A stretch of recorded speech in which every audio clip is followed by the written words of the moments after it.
Al comenzar a analizar los medios de prueba, les comentaba que si bien íbamos a describir cuáles eran los medios de prueba que había previsto la Convención de Budapest y que habían sido tomados por la mayoría de las legislaciones europeo-continentales y muchas de las legislaciones de la región, este set de medidas procesales básicas hoy ya no resultaba suficiente. Hoy han surgido nuevos desafíos de la evidencia digital que hacen necesario pensar en nuevos medios de prueba y al mismo tiempo que han generado nuevas controversias jurídicas alrededor de lo que es la obtención de pruebas digitales, pruebas electrónicas. En este módulo pretendo hacer un somero análisis de cuáles son los problemas, cuáles son los nuevos desarrollos de la tecnología que traen aparejado también la necesidad de nuevos medios de prueba y hacer referencia a algunas de estas nuevas discusiones, solamente para que ustedes tengan en cuenta cómo se trata de una materia absolutamente dinámica en lo que tiene que ver tanto con la regulación normativa como con la discusión jurisprudencial, porque van surgiendo nuevas cuestiones que requieren siempre ayornar el derecho y ayornar nuestra práctica jurídica a estas nuevas realidades. ¿Cuáles son las cuestiones que han traído nuevos desafíos al proceso penal más allá de lo que son los medios de pruebas que se previeron cuando se redactó la Convención de Budapest? En primer lugar, el anonimato. La posibilidad de navegar anónimamente, la posibilidad de generar mecanismos de anonimato es cada vez mayor, lo cual requiere de nuevos medios de prueba para poder desentrañar muchas comunicaciones que si no, no podríamos de ninguna manera identificar. En segundo lugar, todo lo que tiene que ver con la encriptación. La posibilidad de asegurar determinados dispositivos, haciendo prácticamente imposible el acceso a su contenido, requiere también de nuevos medios de investigación. La posibilidad de alojamiento de información en la nube generó también nuevos desafíos al proceso penal, o sea, la posibilidad de que la evidencia esté alojada en extraña jurisdicción y encima encriptada. Imagínense ustedes las nuevas dificultades que tienen, que no se solucionarían con los medios de prueba tradicionales a los que hice referencia en los módulos anteriores, básicamente el aseguramiento de datos, la orden de presentación, el registro y secuestro de datos, la intervención de datos de tráfico y la intervención de datos de contenido. ¿Por qué? Porque pueden llegar a suceder casos en donde aún contando con estos medios de prueba regulados en el código, no encontremos soluciones. Por ejemplo, si una persona comete el delito de grooming, y el groomer está utilizando constantemente métodos de comunicación absolutamente anónimos, o sea, está utilizando direcciones IP que yo no puedo rastrear de ninguna manera, por más que yo cuente con la posibilidad de intervenir comunicaciones en línea, intervenir datos de tráfico, yo no voy a poder encontrar a esa persona que está cometiendo el delito. Voy a hacer referencia entonces a nuevas discusiones, a nuevas problemáticas que surgen en relación a la evidencia digital y nuevos medios de investigación que resultan necesarios. Les decía, anonimato, encriptación, Big Data, la cantidad de datos disponibles que hay hoy en Internet hacen posible la utilización de nuevos medios de investigación que antes eran impensados. La utilización de técnicas de inteligencia artificial. Todo lo que tiene que ver con Internet de las cosas. Hoy el ámbito donde podemos encontrar pruebas digitales es absolutamente diferente al que existía hace 5 años y seguramente será diferente al que tendremos dentro de 5 años. La generalización de Internet de las cosas hace que tengamos que tener mayor imaginación en dónde podemos encontrar evidencia y también que se generen nuevas controversias jurídicas sobre cómo podemos obtener esta evidencia y de qué manera se afecta o no se afecta alguna garantía en la forma en que lo obtenemos. Por poner un ejemplo de esto último en lo que tiene que ver con Internet de las cosas. Hoy la información que los automóviles tienen puede ser sumamente importante para una investigación penal. Hoy el automóvil tiene datos de localización, dónde estuvo, dónde fue, qué tipo de velocidad llevaba en un momento determinado, pero también tiene todo lo que yo le fui diciendo utilizando comandos de voz. Hoy incluso están desarrollando programas que permiten hacer compras desde el auto, convenios entre marcas de automóviles y, por ejemplo, la empresa Alibaba, que van a permitir hacer compras directamente del automóvil, que van a quedar registradas. Los automóviles inteligentes mantienen hoy una gran cantidad de información que puede ser útil para una investigación. Siendo cuestiones más nuestras de todos los días, Incluso podemos hablar hasta de casos jurisprudenciales concretos. En un caso concreto en Estados Unidos se investigaba un hecho violento y la persona que estaba acusada decía que él no había participado de ese hecho, que él no estaba en el lugar de los hechos a una hora determinada, y la Fiscalía lo que utilizó como prueba fue la información de su marcapasos. Lo que se hizo es ingresar a la información contenida en su marcapaso y comprobar que en el horario en que había sido el hecho violento, el marcapaso daba señal de que esta persona sí había tenido una alteración que era compatible con un hecho violento. Toda la discusión jurídica que se generó alrededor de esto es cuáles son las garantías que yo necesito para ingresar al marcapasos de una persona.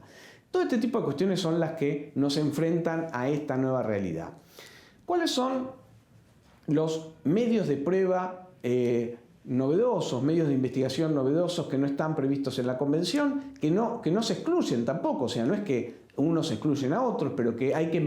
comenzar a analizar en la realidad de los diferentes países. Uno es el agente encubierto, la posibilidad del agente encubierto digital, la posibilidad de que una persona de las fuerzas de la ley pueda de alguna manera tener una identidad digital falsa para inmiscuirse en la investigación de delitos sucedidos en ámbitos digitales. Obviamente esto tiene que respetar determinadas garantías que tienen que estar previstas expresamente para garantizar la razonabilidad, la necesidad, la proporcionalidad de la medida, tanto en relación a su necesidad, porque no existen otros medios de prueba, como en relación a su implicancia en lo que tiene que ver con el delito que está haciendo o la gravedad del delito que está siendo investigado. En la República Argentina se ha previsto la figura del agente encubierto solamente en los casos de delitos complejos, la ley 27.319. Yo entiendo de todas maneras que sigue habiendo un error del legislador en intentar asimilar lo que es el ámbito físico y al ámbito digital, porque se terminó regulando el agente encubierto pensando más en las necesidades del mundo físico que en las necesidades del mundo digital, sin entender que a veces requiere un tipo de agilidad diferente lo que es el agente encubierto en materia digital, y por otra parte no se previeron para la posibilidad de su utilización todos los delitos en los que hubiera sido necesario preverlo. Otra medida que resulta necesario a los fines de poder realizar este tipo de investigaciones es todo lo que tiene que ver con las técnicas de remote forensic, la posibilidad de los accesos remotos, que los vamos a analizar en módulos separados a este módulo por la importancia que tiene tanto del punto de vista de la afectación de garantías como del punto de vista de su utilidad práctica en las investigaciones. Hoy, otra de las medidas sumamente importantes de las investigaciones es lo que son las técnicas de OSINT, la posibilidad de hacer inteligencia en redes abiertas. Hoy diría que prácticamente en todas las investigaciones de cualquier delito, las técnicas de OSINT pueden aportar elementos de prueba fundamentales. Desde un punto de vista jurídico, podemos afirmar que al estar trabajando los investigadores en datos que son abiertos, o sea, expuestos por su propio titular, y esto tiene que ver en gran medida con lo que señalaba al principio de la importancia que tiene Big Data, la cantidad de datos que hay de todas las personas en las redes y en los diferentes proveedores de servicio de Internet y disponibles al público. Digamos, no son informaciones que estén cerradas, permite con la utilización de programas especiales tratar de hacer un trabajo de inteligencia y reagrupamiento de esos datos que nos dan importantes elementos de prueba para una investigación. Desde un punto de vista jurídico, pareciera no haber inconveniente en la utilización de técnicas de este tipo, porque estamos hablando de datos abiertos. Sin embargo, es importante empezar a hacer algunas salvedades y empezar a pensar algunas dificultades que pueden surgir. Una cosa es lo que es datos públicos, que están expuestos públicamente, y otra cosa son lo que son datos publicados. O sea, pueden estar abiertos en Internet, pero puede ser que no sean datos públicos. Para poner un ejemplo burdo, si alguien que hackeó muchas cuentas coloca las claves de mail de esas cuentas, las pone públicas en un determinado lugar en Internet, es muy probable que estos programas de investigación en redes abiertas obtengan estas claves. Y eso no significa que el investigador las pueda usar, porque si bien el dato está público no es un dato público en sí mismo, sino que se trata de un dato privado. Algunos problemas más puede empezar a generar lo que hasta hoy es una práctica habitual de los tribunales, de las técnicas DOSINT, si empezamos a ver que la diferencia entre leyes de protección de datos personales entre los diferentes países puede arrojar que estos programas, que obviamente no respetan fronteras, empiecen a introducir datos que son públicos en un lugar, pero que podrían ser datos privados conforme a nuestra legislación o a la legislación del país donde los datos van a ser usados. O sea que se los dejo planteado como un problema. Otra técnica muy importante a analizar es lo que tiene que ver con el rastrillaje de datos informáticos.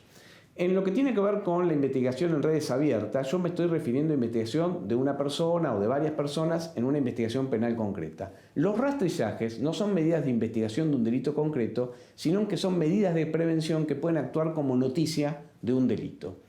Consiste en buscar también en datos públicos, o sea, hacer rastrillajes en datos públicos, ya sea que se hagan manualmente o se hagan a través de programas, de posibles conductas ilícitas. Por ejemplo, en redes peer-to-peer, ver si hay gente o si hay usuarios que estén intercambiando pornografía infantil. Una primera reflexión es, bueno, no, pero yo no puedo hacer eso, eso violaría la intimidad, yo no tengo orden judicial. Ha habido casos donde esto fue analizado, muy interesantes, y creo que es un buen ejemplo para demostrar la necesidad de adecuar el ámbito digital al ámbito físico y hacer las distinciones que resultan necesarias. Si un policía puede salir a hacer tareas de vigilancia y tareas de prevención del delito en una plaza y si advierte algo puede actuar, ¿por qué no puede hacer lo mismo, hacer rastrillajes informáticos, siempre y cuando se mantenga en el ámbito de lo público y no en el ámbito de lo privado? O sea, estoy haciendo rastrillajes en el ámbito público, no estoy ingresando ilegítimamente a un sistema informático ajeno, sino que estoy de alguna manera monitoreando qué es lo que sucede en redes abiertas. Esto, nuevamente, puede tener sus bemoles, puede ser que en un futuro veamos también la necesidad de analizar frente a los casos concretos si esta tarea no se excedió en algún punto y significó una mezcla entre lo que es público y privado en el ámbito de lo digital. Lo cierto es que hoy está admitido, no está en el Código Procesal, sí está en varios protocolos de actuación de fuerzas policiales y de fuerzas de seguridad, la posibilidad y la necesidad de hacer búsquedas en Internet y se genera en esto noticia de muchísimos delitos. Estos rastrillajes, y aquí es interesante ver algunas cuestiones de aplicaciones prácticas, no solo se dan en lo que tiene que ver con ámbitos públicos, sino que también puede llegar a darse en ámbitos más cerrados y como forma de prevención de delitos especiales. Vamos a un ejemplo. Si yo estoy trabajando como compliance en una empresa y yo utilizo mecanismos de búsquedas, incluso utilizando inteligencia artificial para detectar la posible comisión de algunos delitos, estoy utilizando programas que me permiten llegar a la noticia de un posible ilícito. Por poner un ejemplo, yo utilizo un programa que me determina si alguno de los empleados de una empresa está enviando correos electrónicos que tengan un determinado pesaje que no es compatible con el tipo de función que ese empleado lleva, y entonces presumo que ese empleado está cometiendo un delito o está trasladando información fuera del ámbito empresario. Esto genera importantísimos problemas que deben ser analizados fuertemente, porque, por ejemplo, esto, que es una práctica habitual que se está haciendo en nuestro país y en muchos países, o sea, la utilización de programas de rastrillaje de información dentro de los sistemas de una compañía o dentro del ámbito de una oficina pública, puede estar violando normas que tienen que ver con la confidencialidad de correos electrónicos e incluso pueden significar la comisión de un delito en aquellos lugares donde está previsto el acceso ilegítimo a un correo electrónico ajeno y no existan protocolos de actuación en las compañías que así lo permitan. De hecho, por ejemplo, en la Cámara del Crimen de la Ciudad de Buenos Aires, ni siquiera con la firma por parte de los empleados aceptando la posibilidad de que se revisen sus correos electrónicos laborales, se ha admitido esta prueba como válida. En el ámbito de la relación entre un proveedor de servicios y su cliente, también están este tipo de problemas. Si nosotros vemos la gran cantidad de casos que se detectan de pornografía infantil y que ingresan a nuestro sistema en base a los programas de búsqueda de las propias compañías, Facebook, Google, Microsoft, que detectan pornografía infantil y conforme a la legislación obligatoria en Estados Unidos de informar este descubrimiento que han hecho a una ONG y es lo que nosotros conocemos como todo el procedimiento de NSMEC, que nos envía después las direcciones IP correspondientes a esa distribución de pornografía, tenemos también que, de acuerdo a las pautas establecidas entre el proveedor y su cliente de la imposibilidad de realizar determinadas conductas, por ejemplo,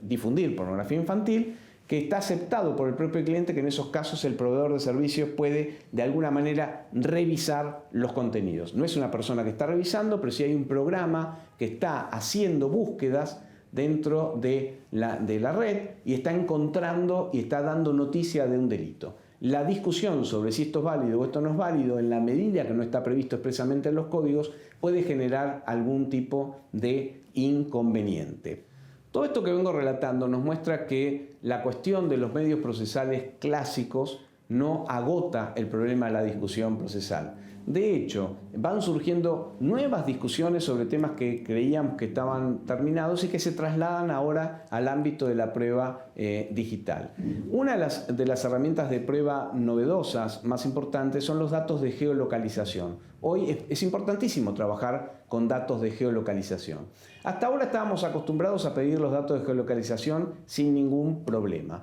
El tema es, yo puedo pedir el dato de geolocalización de una persona en un momento determinado, por ejemplo, para saber si Marco Salt o su dispositivo informático estuvo en un determinado lugar en una determinada hora en donde sospecho que Marco Salt cometió un delito. Parece ser un caso diferente si yo lo que quiero es saber todos los datos de geolocalización de Marco Salt en sus últimos 6 meses. Por lo menos así lo ha dicho la Corte de Estados Unidos en el caso Carpenter, en donde ha dicho expresamente que no es lo mismo pedir un dato de geolocalización en la investigación de un delito concreto que hacer una investigación de una persona a través de una geolocalización, toda su actividad de geolocalización en un periodo largo de tiempo y que requiere mayores garantías. Y una discusión mucho más moderna aún es la posibilidad de no hacer un dato de geolocalización de una persona determinada, sino partir al revés. Yo tengo un hecho sucedido, por ejemplo, en un barrio en la ciudad de Buenos Aires y yo no tengo ni idea de quién es el autor, pero yo directamente lo que hago es pedirle a las compañías que me den todos los dispositivos que estaban conectados a una hora determinada en un barrio determinado o una manzana determinada, que van a ser miles y miles y miles. Y después, a través de distintas técnicas de OSINT y diferentes técnicas de identificación, ir reduciendo hasta llegar a las personas que pueden resultar sospechosas, lo cual requeriría también algún tipo de habilitación procesal expresa o que va a generar algún tipo de discusión. Siendo algo de todos los días, para que vean cómo esto cambia todo el tiempo. Yo les hablaba de la encriptación de información. ¿Qué se está discutiendo hoy? ¿Puedo yo obligar a un imputado a que desencripte su propia información? ¿O esto viola el derecho a no declarar contra sí mismo? Esta es una discusión sumamente actual. Surge especialmente, por ejemplo, a través de la utilización de teléfonos con datos de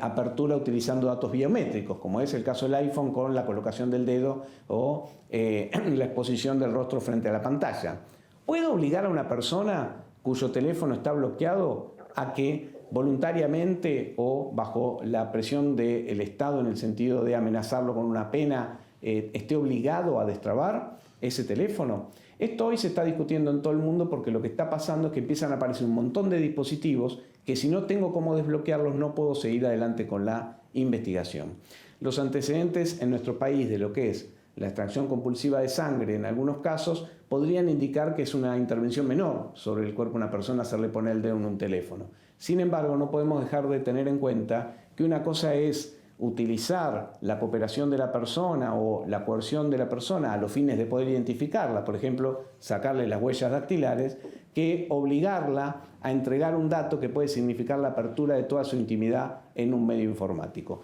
Estas cuestiones están totalmente abiertas, están totalmente en discusión y nos demuestran que los problemas procesales en lo que tiene que ver con la evidencia digital cambian todos los días y nos obligan a estar permanentemente actualizados.